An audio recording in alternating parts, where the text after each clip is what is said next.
अस्सलामुअलैकुम, कैसे हैं आप सब। उम्मीद करती हूँ सब खैरियत के साथ होंगे। चले जी चलते हैं, थोड़ी सी मार्केट में लेने जाना था सामान। तो हसीब ने और मैंने प्रोग्राम बनाया। बच्चियाँ जो सी हैं वो घर के कुछ ज़रूरी काम कर रही थी। उनको मैंने बोला आप लोग साथ चलो। कहती है नहीं मम्मा आप लोग जाए जल्दी से, बस थोड़ा सा था, ज़रूरी थी लेने के लिए इसीलिए जाना पड़ा, नहीं तो पास की मार्केट में सारा कुछ मिल जाता है। कुछ ज़रूरी चीज़ें होती हैं जो आपको बड़ी सुपर मार्केट में ही मिलती हैं। तो हसीब और मैं हमने बोला चलो जी चलते हैं। तो चल के अपना जो ज़रूरी काम है वो कर लेते हैं, साथ साथ हम गप्पे भी मारते जा रहे थे। मैं कह रही कुछ सामान लेना है तो हम लोगों ने कहा आज मार्केट पहुंचते हैं आज, इसलिए कि हर रोज़ अच्छा अब चलते हैं, अब चलते के चक्करों में एक तो इन्होंने हर गली में कोई ना कोई बैरियर लगा दिया हुआ है, हमारे लिए मुश्किल हो जाती है। चलें ये खोल दिया, भाईजान बैठे हुए थे, ना बैठे होते तो मसला था। मौसम इतना अच्छा हो गया कि रास्ता भी कोई इतना लंबा नहीं था, छोटा सा ही था, लेकिन बड़ी जल्दी हम पहुंच गए। लेकिन मेरा इस दफ़ा पता नहीं क्यों दिल कर रहा था कि थोड़ा सा रास्ता लंबा हो जाता, ड्राइव ज़रा लॉन्ग हो जाती, ज़रा मज़ा आता। थोड़े हम लोग भी गप्पे शप्पे लगा रहे थे। हसीब के साथ मुझे बाहर निकलते हुए बड़ा हम लोग मज़ा कर रहे थे, इधर उधर की बातें कर रहे थे। तो इस बातें करते करते ये आ गया, हमें पता ही नहीं चला इतनी जल्दी आ गया। मैं किसी भी, ये तो बहुत करीब है, एक हमारे दूसरे इलाके में एक इधर है। इसी तरह करके आपको पता है ब्रांचेस होती हैं डिफरेंट डिफरेंट इन ग्रॉसरियों की। तो जी आ गई जी ग्रॉसरी। अब जो जल्दी जल्दी से हम लोगों ने लेना है लेके फ़ारिग होएंगे। यहाँ पे मुझे इतना मज़ेदार ये लगा, एक रैपर मैं चेक कर रही थी और इसमें ही पूरा निकल आया। मियाँ साहब के लिए कलर देख रही थी, काशिफ़ को ब्लैक कलर ही लगाना होता है, तो ये तो मैंने कहा लेडीज़ कलर है, फिर मैं मेंस ढूंढ रही थी। मैं क्या चलें जी इसमें डब्बी में देख लेते हैं, कलर तो कलर ही होता है, क्या लेडीज़ क्या मेंस, लेकिन फिर भी उस पर डिब्बी में था नहीं है। मैंने कहा चले जी इसी में ठीक। कलरफुल इतने प्यारे ये ब्रशेज़ थे, ग्लोइंग कलर के थे, मुझे ये बहुत अच्छे लगे। जब मार्केट आप आते हैं ना तो इस तरह की डिफरेंट डिफरेंट चीज़ें नज़र आती हैं तो बड़ा ही अच्छा लगता है। डिफरेंट डिफरेंट चीज़ें होती हैं, डिफरेंट डिफरेंट कलर्स की होती हैं। ग्रोसरी का मकसद होता है कि आप खाली वही चीज़ लेने नहीं आए, ज़रा इधर उधर की चीज़ों में भी बंदा झांकता है, देखता है, ढूंढता है, कोई नई चीज़ आई हो वो लेडीज़ ही क्या जो आए और लेकर चले जाए। काशिफ़ को कभी मैं बोलूँ ना काशिफ़ मार्केट से आते हुए ये चीज़ लाएँ, उन्होंने वही लानी है। और जब मैं मार्केट जाती हूँ ना, एक लेनी हो ना तो 10 साथ होती हैं। तो मैं कहती हूँ भाई मर्द हज़रात को कहना ना दिल टूटने के बराबर होता है। मैं कहूँगी काशिफ़ को भी कोई चीज़ ही नज़र आए वो उठा लिया करो, तू मैनू क्या ही नहीं सी, तू मैनू कह देंदी तो फिर मैं ले आंदा। मैं कहा जी बस वो लेडीज़ ही, वाकई लेडीज़ और जेंट्स में बहुत फ़र्क होता है। लेकिन कुछ लोगों को भी, मर्दों को भी मैंने देखा है कि वो एक चीज़ उठाने की बजाय 10 चीज़ें उठा लेते हैं। एनीवेज़ हर किसी की डिफरेंट डिफरेंट आदत होती है, ख़वातीन भी होती हैं जो चीज़ लेनी है वो गए लेकर और आ गए। तो कुछ होती हैं जी इधर देख उधर देख चीज़ें देख। एनीवे मार्केट बड़ी अच्छी थी, इसमें हर ब्रांड्स पड़े हुए थे, हर चीज़ें थी। मुझे जो जो समझ आ रहा था मैं वो ले रही थी, कुछ चीज़ें सिर्फ देख रही थी, नेक्स्ट टाइम के लिए छोड़ी थी कि बेटियों के साथ आऊँगी उनकी चॉइस के मुताबिक लूँगी। अब जब आप बच्चे छोटे होते हैं तब टोटली आप अपने ऊपर डिपेंड करते हैं। जब बच्चे बड़े हो जाते हैं तो आप ये समझ लें कि फिर दिल करता है बच्चों के मुताबिक की चीज़ें ली जाएँ। तो मैं बहुत सारी चीज़ें छोड़ दी कि नेक्स्ट टाइम खतीजा कायनात को लेकर आऊँगी, जो जो इनको चाहिए होगा वो भी ये ले लेंगी। तो ये SB केक्स जो से ये हम इस्लामाबाद में खाते होते थे, तो मुझे याद आ गया। मैंने कहा हसीब ये एग आपने देखे, कहते हाँ मामा मुझे याद आ गया। उस वक्त में हम 120 रुपये के ये 12 एग आते थे।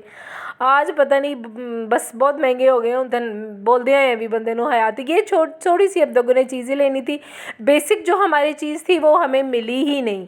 हम लोग दिल तोड़ के हम आ गए। सोसाइटी में हम एंटर हो चुके हुए हैं। मेरी बहन की साथ साथ कॉल आ गई, साथ साथ मैं उसके साथ बात कर रही थी। सोनिया मुझे बोल रही थी कि कहाँ निकली हो, क्या वो ऐसे नहीं रैंडमली कॉल आती है कहाँ निकली हुई हो, क्या कर रही हो।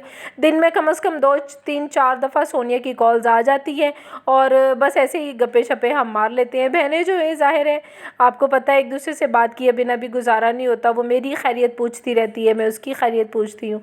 चलें जी घर आ गए हैं, सामान हसीब ने ये अपनी टिंटो मिंटो बटर ये टक्का बड़े प्यारे बड़े मज़ेदार छोटे छोटे बिस्किट्स आए हैं। ये कह रहा मैंने लेने, मैं ले लो, बहनों के लिए भी ले लो, अपने लिए भी ले लो। लेकिन जिस बेसिक काम के लिए गए थे वो होया नहीं। अब मैंने कहा चलो जी ठीक है, अब कहीं और हम देखते हैं क्या लेते हैं। अब नेक्स्ट किसी और मार्केट में वो ढूंढूंगी चीज़ को। एनीवेज़ ये भी एक बड़ा ज़रूरी काम होता है, जो करना था वो कर लिया, जो लेना था वो भी ज़रूरी था। तो पेस्ट वगैरह भी उठा ली। मैंने कहा चलो जो काम है वो कर लें। यहाँ पे आटा गूंदना था, आते साथ ही आपको पता है घर के काम तैयार होते हैं। चले जी जी जल्दी से काम कर लें अब अपने। आज हम बनाने जा रहे हैं आलू वाली रोटियां। आलू मैंने बॉईल कर लिए हैं, धनिया और पुदीने को मैंने धो के रख लिया है। हरी मिर्चें मैं बच्चों से पूछ के डालती हूँ, और इसलिए कि हरी मिर्चें आ रही हैं बड़ी पतली पतली और बड़ी तेज़ ना, जो तो बस दिमाग नू और ज़ुबान में पागल कर देंगे। पता है ज़्यादा मिर्च लग जाए ना खाने में खाते हुए तो खाने का मज़ा भी ख़राब हो जाता है।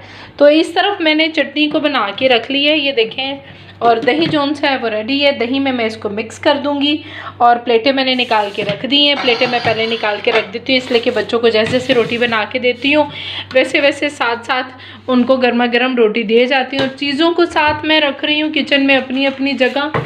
काम जोन से है ना पूरा दिन, अभी ना तकरीबन बजने वाले 7 बज गए हैं। अब यकीन करें आहिस्ता आहिस्ता ना बैटरी आपकी डाउन होनी शुरू हो जाती है। पता नहीं क्यों, मौसम शायद तब्दील हो रहा है, थोड़ा उदास उदास भी दिल हो जाता है। और काम तो करना है जी, काम किन्ने कहना है कि रोटी नहीं खानी जी अज तुसी रहन दो। मियाँ साहब ने केड़ा कह देना है, काम तो करने ही, काम नहीं ख़त्म होते। और साथ साथ जोन सा खलारा होता है वो भी समेटना होता है ताकि किचन में ना ज़्यादा ना हो। बस बर्तन जोन से हैं वो खतीजा ना फिर एंड के आखिर में धो लेगी। बाकी अल्हम्दुलिल्लाह साफ़ सुथरा है। ये तो चीज़ें चलती रहती हैं जी, किचन का समेटा समेटी ये नहीं मुकता जी। चले बनाते हैं आलू को हम लोग ना मैश करते हैं। आलू इतने अच्छे बॉयल हो गए हैं, इतने अच्छे बॉयल हो गए हैं कि ये देखिए ज़रा सा मैं कर रही हूँ। कैमरा भी पता नहीं क्या है, इसको भी बार बार साफ़ करना पड़ता है। क्लीन है कैमरे। ये देखिए, ये देखिए, मैं सारे मैश करके ना फिर आपको दिखाती हूँ। आलू वाली रोटियां बनाने के लिए आलू के लिए मैंने लिए हैं सुर्ख मिर्च 1 छोटी चम्मच, ठीक है जी। ज़ीरा 1 चम्मच शाही ज़ीरा मैंने लिया, आप सादा सिंपल सफ़ेद ज़ीरा भी ले सकते हैं।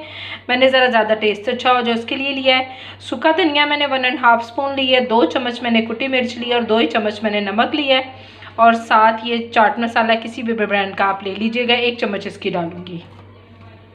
चलिए अब इसको कर लेते हैं मिक्स, और इसको अच्छे से अब हम हाथों से कर लें, चम्मच से कर लें, आपकी चॉइस है। मैं हाथों से करूँगी, ठीक है जी। इसमें मैंने धनिया काट के रखा हुआ था, पुदीने को काट के रखा हुआ था। मसालों के साथ मैंने धनिया पुदीना भी डाल दिया है ताकि करारा सा मज़ेदार सा हो गया। चाट मसाला भी मैंने डाल दिया है। प्याज मैंने एक काट के रख दिया है, इसका थोड़ी देर इसको ऐसे रहने दूंगी या नमक से निचोड़ लूँगी, नहीं तो इसका पानी जोन सा है ना वो बस अच्छे से निकाल लूँगी और फिर इसमें ऐड करूँगी ताकि रोटियाँ जोन सी है पकाते वक्त पानी प्याज छोड़ता है तो आलू जोन से है ना वो नरम ना पड़ जाए। और पीठी इतनी अच्छी लग रही है। अभी इसमें मैं 2 लेमन भी निचोड़ती हूँ। उससे ज़रा मैं इसको अच्छे से मिक्स कर लूँगी ताकि जो प्याज मैंने डाला है और जो लेमन डाला है बाकी मसाले जो उनसे वो अच्छे से मिक्स हो जाएं। और अब हम करते हैं रोटी की तैयारी। अल्हम्दुलिल्लाह अल्हम्दुलिल्लाह। जैसे ही मौसम अच्छा होता है बच्चों की फरमाइशें सर्दियों वाली शुरू हो जाती हैं जी। आलू वाले पराठे, मूली वाले पराठे और मेथी वाले पराठे, पालक वाले पराठे, दालों वाले पराठे, बड़े मज़ेदार लगते हैं पराठे सच में।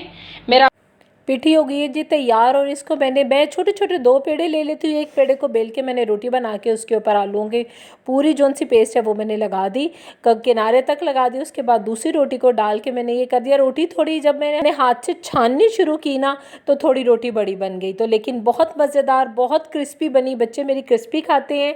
और ले जी हो गया आलू वाला पराठा तैयार। आज की अगर आपको हमारी वीडियो अच्छी लगी हो तो लाइक शेयर और सब्सक्राइब कर लीजिएगा। आप भी आलू वाली रोटी खाइए, मूली वाली खाएं, साथ चटनी के साथ खाएं और एंजॉय करें मौसम को। अल्लाह हाफ़िज़।